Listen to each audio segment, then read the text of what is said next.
to 70, 80, 90, 95.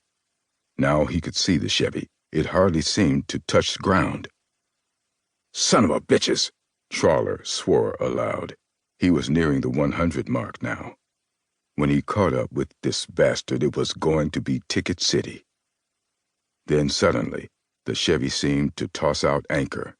It broke down against the night, slacked to 70, 60, 50, 40, in rabbit-like hops. Damn fine car, Trawler admitted aloud. The Chevy pulled over to the shoulder, spewed up gravel, and stopped. Trawler pulled up behind it, wished suddenly that his partner wasn't out with the flu. Now, why should I think that? Trawler considered. Why should that occur to me?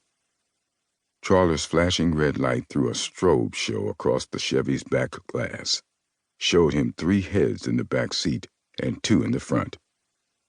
The driver's door opened. A teenager with clean-cut features, shaggy blonde hair, and a too-white face stepped out of the car. He was wearing jeans, a jeans jacket, and a gray sweatshirt underneath. He had on blue tennis shoes, Nightrunners, Trawler's son called them. Trawler sighed. Working by himself was uncomfortable, even if the worst he'd ever encountered were drunks and head-on collisions. This was just a kid, just a couple years older than his own. A carload of kids out for a joyride in a souped-up car. Nonetheless, Trawler loosened his gun in his holster, picked up his ticket book, and got out, wary but not really expecting trouble.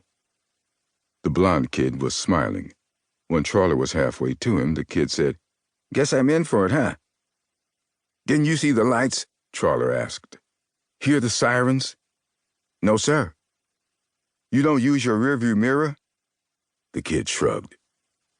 Trawler flashed his flashlight into the Chevy. In the front seat sat a scrawny kid with brown, greasy hair down in his eyes. The kid looked back at Trawler, a slight smile on his face. Drunk, maybe, Trawler thought. Trawler moved the flash to the back seat, where he could see a dark-haired girl of about 17 sitting between the 2 boys.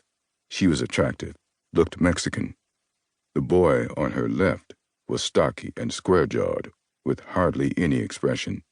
The other was basketball player tall, with cadaverous features molded out of pimply, putty-like flesh and topped with a generous amount of carrot-colored hair. Trawler barely heard when the boy answered his question. "What was that?" "The rearview mirror, sir. I didn't see you in it. I mean, I wasn't looking at first, sir." Trawler had preferred the shrug. Now that the boy had decided to answer the question, the "sir" he was using had acquired a grating quality. It got on Trawler's nerves. "Let me see your license, son." "Yes, sir." Why is this kid grinning like an idiot? Trawler wondered. Drinking? The boy took his wallet from his back pocket, folded it open, fished out his license, and reached it to Trawler with 2 fingers.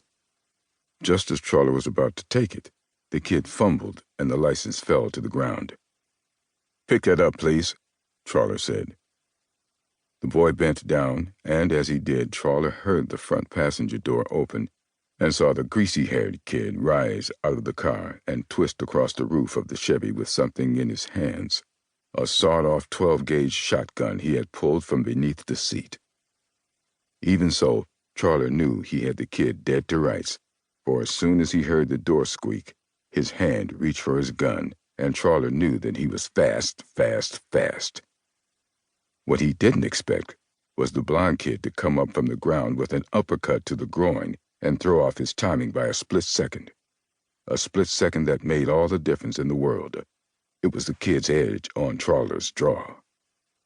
The shotgun had no pattern. It was loaded with slugs, straight flying projectiles with incredible velocity. The shotgun fell into place against the roof of the Chevy, and the sound of its blast filled up the night.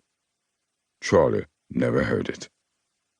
Just before his brain exploded, Trawler's last electric fast thought was of a million black and gray fragments flying to him from all directions, like the vengeful flies of Beelzebub about to light.